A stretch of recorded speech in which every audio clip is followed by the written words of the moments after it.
আমি সুখেন্দু, সবাইকে স্বাগত আমার ইউটিউব চ্যানেলে। আজকে আমরা পশ্চিমবঙ্গ উচ্চ মাধ্যমিক শিক্ষা সংসদের ক্লাস 12-এর জিওগ্রাফির ভৌমজলের কার্য ও সংশ্লিষ্ট ভূমিরূপ অধ্যায়ের ভৌমজলের উৎস ও নিয়ন্ত্রক বিষয়ে আলোচনা করব। তাহলে চলো শুরু করা যাক। তো ভৌমজলের সংজ্ঞাতে বলছে, দেখো যে ভূপৃষ্ঠের নিচে সম্পৃক্ত শিলাস্তরে যে জল পাওয়া যায় তাকেই ভৌমজল বলা হয়। তো এই যে ছবিটা আছে দেখো, এই ছবিটা থেকে আমরা ভৌমজলের ব্যাপারটা একটু বুঝে নেব। তো দেখো এইখানেতে এই যে সব থেকে নিচে এই যে অংশটা রয়েছে, দেখো এইটা হচ্ছে অপ্রবেশ্য শিলাস্তর, অর্থাৎ এই যে শিলাস্তরটা রয়েছে সবার নিচেতে, এই শিলাস্তরটা দিয়ে জল প্রবেশ করতে পারে না। আর এর ওপরে এই যে শিলাস্তর যেগুলো রয়েছে, এই প্রত্যেকটা যে শিলাস্তর যেগুলো রয়েছে এইগুলো হচ্ছে গিয়ে প্রবেশ্য শিলাস্তর, অর্থাৎ এর মধ্যে দিয়ে জল প্রবেশ করতে পারে। এইবারেতে এইটা হচ্ছে ভূপৃষ্ঠ, এই যে এই জায়গাটাতে এইটা হচ্ছে তোমার ভূপৃষ্ঠ।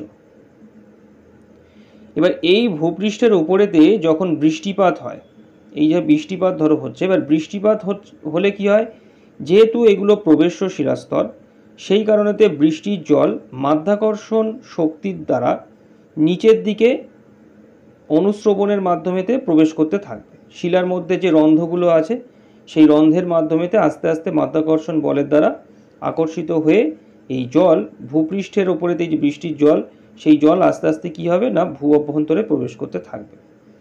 এইবারেতে সেই যে জলটা যাবে নিচের দিকে, সেটা কতক্ষণ পর্যন্ত যাবে, যতক্ষণ পর্যন্ত কোনো অপ্রবেশ্য শিলাস্তর সেই জলের নিম্নগতিটাকে বাধা দান না করছে। অর্থাৎ ভূ অভ্যন্তরে ভৌম জলের সঞ্চয় হতে গেলে প্রবেশ্য শিলাস্তরের মধ্য দিয়ে যে জলটা যায়, সেই জলের যে নিম্নগতি, সেই নিম্নগতিটা কোনো অপ্রবেশ্য শিলাস্তরের সংস্পর্শে এসে বাধাপ্রাপ্ত হতে হবে। তাহলে জলটা আর নিচেতে যাবে না, তা না হলে জলটা কিন্তু নিচে চলে যেতে থাকবে। তো এই অপ্রবেশ্য শিলাস্তরটা সেই কাজটা করে, অর্থাৎ এই যে প্রবেশ্য শিলাস্তর রয়েছে এর মধ্য দিয়ে যখন বৃষ্টির জল নিচের দিকে নামতে থাকে, তখন কি হয়, যখন এই অপ্রবেশ্য শিলাস্তরের সংস্পর্শে যখন চলে আসে, এই শিলাস্তরটার সংস্পর্শে যখন চলে আসে, তখন এই প্রবেশ্য শিলাস্তরের মধ্যে দিয়ে যাওয়া যে জল, সেই জলটা আর নিচে যেতে পারে না, তখন এইখানেতে জমা হয়ে যায়, জমা হতে থাকে এই জায়গাটাতে, ঠিক এই জায়গাটাতে জমা হতে থাকে। আর এই যে শিলাস্তরটা হয়, যে শিলাস্তরটার মধ্যে এই যে প্রবেশ্য শিলাস্তরের মধ্যে এই জলটা আবদ্ধ হচ্ছে, সেইটাকে বলা হয় হচ্ছে গিয়ে সম্পৃক্ত শিলাস্তর, যেটা সংজ্ঞাতে বলছে দেখো যে ভূপৃষ্ঠের নিচে সম্পৃক্ত শিলাস্তরে যে জল পাওয়া যায়, অর্থাৎ এই যে শিলাস্তরটার মধ্যে জলটা আবদ্ধ হচ্ছে, এই শিলাস্তরটাকেই বলছে সম্পৃক্ত শিলাস্তর। তার কারণ এই শিলাস্তরটাতে সবসময় জল থাকে, জল দ্বারা সিক্ত থাকে, সেই জন্যে সম্পৃক্ত শিলাস্তর বলছে। অর্থাৎ এই শিলাস্তরের যে রন্ধ্রগুলো আছে, সেই রন্ধ্রগুলো সবসময় জল দ্বারা পূর্ণ থাকে, সেই জন্য এটাকে সম্পৃক্ত শিলাস্তর বলছে। আর এই সম্পৃক্ত শিলাস্তরেতে যে জলটা পাওয়া যায় ভূ অভ্যন্তরেতে বা ভূপৃষ্ঠের নিচে, সেটাই হচ্ছে ভৌম জল। আর দেখো এখানেতে এই যে অ্যারো দিয়ে আমি দেখিয়েছি, দেখো এখানেতে বলছে, দেখো এই যে স্থায়ী সম্পৃক্ত স্তর, অর্থাৎ এইটা পার্মানেন্টলি থাকে, এই যে এইটা হচ্ছে পার্মানেন্টলি এইটা থাকে,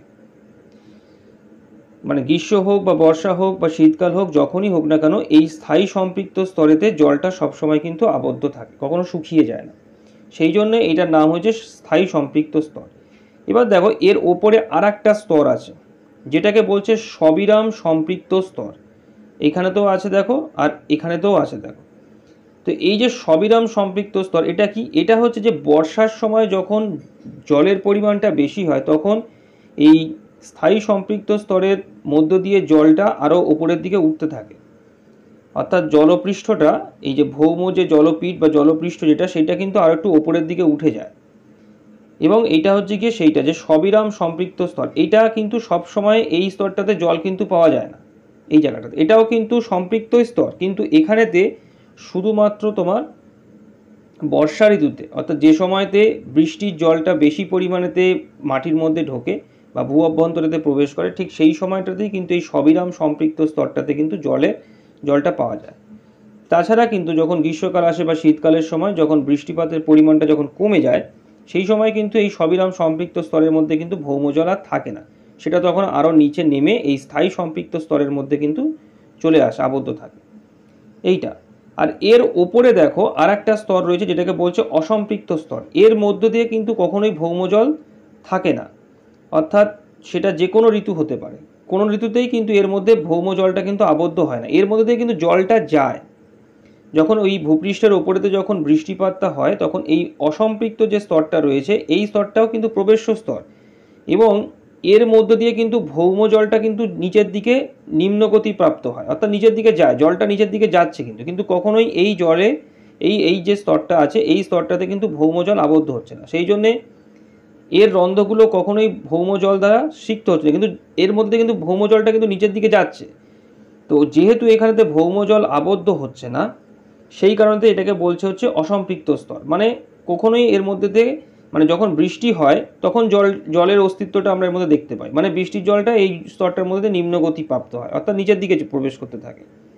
কিন্তু বৃষ্টি যতক্ষণ হয় ততক্ষণ, বৃষ্টিটা হয়ে যাওয়ার পরেতে কিন্তু আর এর মধ্যে জল থাকে না, সেই জন্য এটা অসম্পৃক্ত স্তর। এই অসম্পৃক্ত স্তরের নিচে থাকে সবিরাম সম্পৃক্ত স্তর, যে সবিরাম সম্পৃক্ত স্তরটা মধ্যে বর্ষা ঋতুতে অর্থাৎ যখন বৃষ্টিপাতের পরিমাণটা বেশি বা জলের যোগানটা যখন বেশি হয় সেই সময়তে কিন্তু এই স্তরটার মধ্যে ভৌম জলটা পাওয়া যায় বা ভৌম জলের অস্তিত্ব এই স্তরের মধ্যে দেখতে পাওয়া যায়।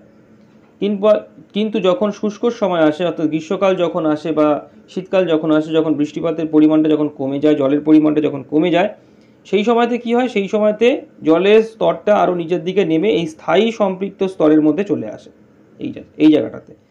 আর সেই জন্যই এটাকে বলা হচ্ছে স্থায়ী সম্পৃক্ত স্তর, কারণ যে কোনো ঋতুতে এই স্থায়ী সম্পৃক্ত স্তরেতে কিন্তু ভৌমজলটা থাকে।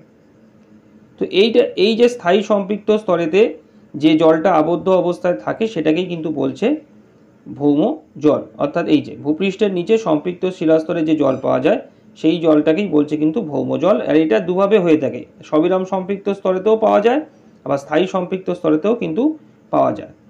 তো এইটা গেল ভৌম জলের সংজ্ঞা বা ভৌম জল কীভাবে ভূ অভ্যন্তরেতে সঞ্চিত হয় সেই ব্যাপারটা।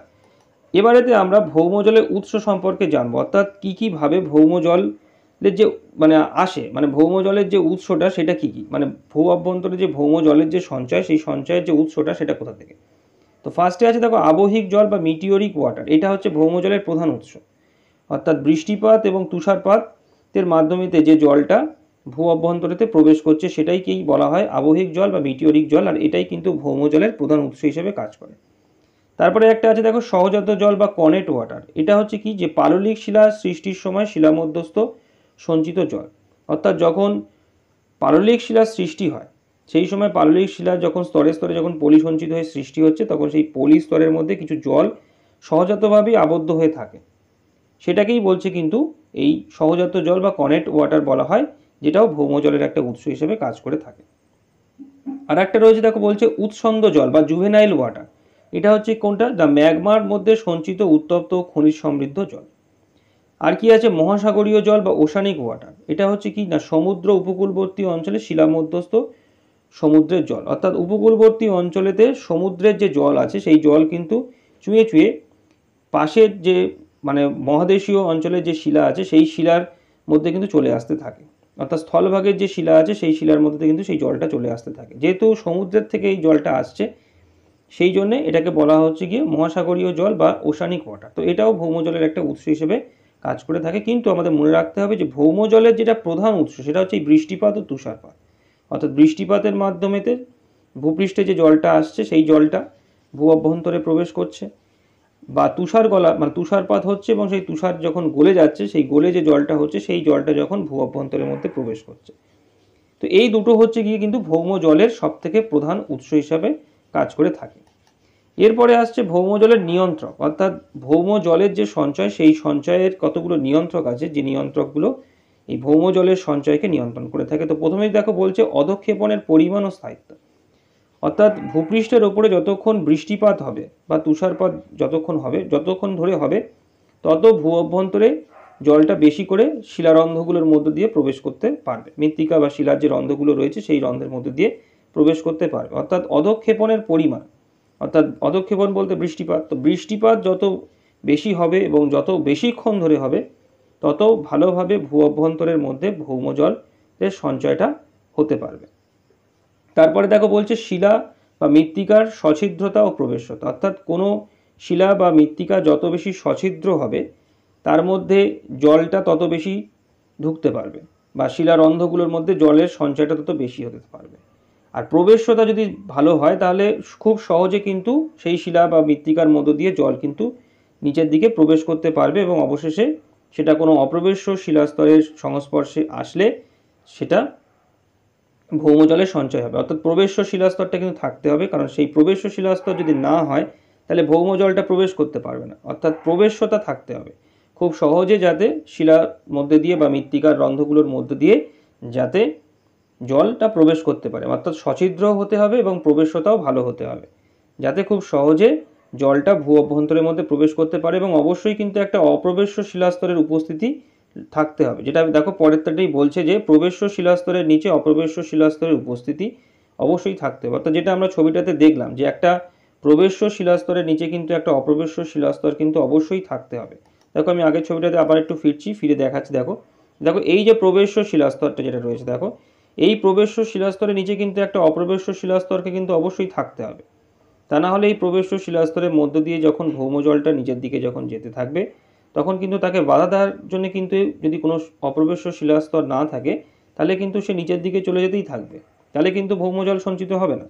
তাই ভৌমজল সঞ্চিত হতে গেলে কিন্তু অবশ্যই প্রবেশ্য শিলাস্তরের মধ্যে মানে প্রবেশ্য শিলাস্তরের নিচে একটা অপ্রবেশ্য শিলাস্তর কিন্তু অবশ্যই থাকতে হবে, যেটা কিনা ওই জলের নিম্ন গতিটাকে বাধা দান করবে, এবং তার ফলেতেই কিন্তু এই প্রবেশ্য শিলাস্তরের এই জায়গাটাতে কিন্তু ভৌমজলটা কিন্তু সঞ্চিত হতে পারে। এরপরেতে আছে দেখো ভূমিভাগের ঢাল। অর্থাৎ ভূমিভাগের ঢালও কিন্তু ভৌমজলের একটা অন্যতম নিয়ন্ত্রক হিসেবে কাজ করে, কারণ মৃদু ঢালেতে জল গড়ায় কম, তার ফলেতে কি হয় বা সমতল অঞ্চলেতে জল অনেকক্ষণ ভূপৃষ্ঠের উপরেতে স্থায়ী থাকে, যার ফলেতে ভূ অভ্যন্তরেতে জলটা প্রবেশ করতে পারে মৃত্তিকার রন্ধ্রগুলোর মধ্য দিয়ে। কিন্তু ভূভাগ যদি ঢালু হয় তাহলে কিন্তু খুব সহজে জলটা গড়িয়ে নিচের দিকে চলে যেতে পারে, যে কারণেতে কিন্তু ভৌমজল সঞ্চয়ের সময়টা পাবে না। অর্থাৎ যদি মৃত্তিকার রন্ধ্রগুলোর মধ্য দিয়ে যদি জল ভূ অভ্যন্তরে প্রবেশ করার সময়টুকু না পায় তাহলে কিন্তু ভৌমজলের সঞ্চয়টা কিন্তু সেভাবে কিন্তু হবে না।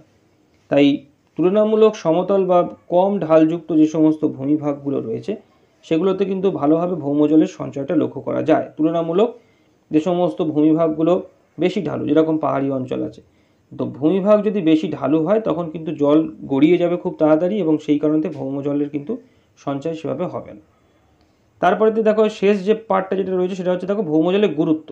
তো ভৌমজলের যে গুরুত্ব আছে সেগুলোর মধ্যে বলছে কি দেখো পানীয় জলের উৎস, অর্থাৎ আমাদের যে পানীয় যে জল সেই পানীয় জলের প্রধান উৎসই কিন্তু ভৌমজল। আমরা জানি যে আমরা যে টিউবওয়েলগুলো বা নলকূপগুলো খনন করি তার মধ্যে দিয়ে কিন্তু আমরা পানীয় জল মানে পান করার জন্য জলটা আমরা তুলি আর কি, তুলে খাই। তো সেই পানীয় জলের একটা প্রধান উৎস কিন্তু এই ভৌমজল। তারপরে কৃষি ও শিল্পকর্মের প্রসার হয়, তার কারণটা হচ্ছে কৃষিক্ষেত্রে অনেক সময় যে নলকূপের মাধ্যমে তো জল তুলে সেচ কাজেতে ব্যবহার করা হয়, বা শিল্প কার্যেতেও ব্যবহার করা হয়ে থাকে ভৌমজলকে। তো সেটা এর পরের গুরুত্বতে বলছে দেখো যে ভূতাপ বিদ্যুৎ উৎপাদন, অর্থাৎ যে উষ্ণ প্রস্রবণগুলো ভূপৃষ্ঠেতে আছে যার মাধ্যমে ভৌমজল ভূ অভ্যন্তরের যে ভৌমজল সেই ভৌমজল নির্গমন হয়ে থাকে, সেই উষ্ণ প্রস্রবণের যে উষ্ণতা সেই উষ্ণতাকে কাজে লাগিয়ে অনেক সময় ভূতাপ বিদ্যুৎ উৎপাদন করা হয়ে থাকে। তারপরে ভৌমজলের উৎসকে কেন্দ্র করে জনবসতি স্থাপিত হয়ে থাকে। আর কি আছে, চুনাপাথর গঠিত অঞ্চলেতে কাস্ট ভূমিরূপ সৃষ্টি হয়ে থাকে। তো এই হচ্ছে গিয়ে আমাদের আজকের ভৌমজলের উৎস ও নিয়ন্ত্রকগুলি কী কী সে বিষয়ের আলোচনা। আজকের ক্লাসটি আমি এখানেই শেষ করব। তো ক্লাসটি তোমাদের কেমন লাগলো সেটি অবশ্যই কমেন্ট করে জানিও। ক্লাসটি ভালো লাগলে লাইক করো, শেয়ার করো এবং চ্যানেলটিকে অবশ্যই সাবস্ক্রাইব করো। তাহলে দেখা হচ্ছে নেক্সট ভিডিওতে। সবাই ভালো থেকো। Thank you.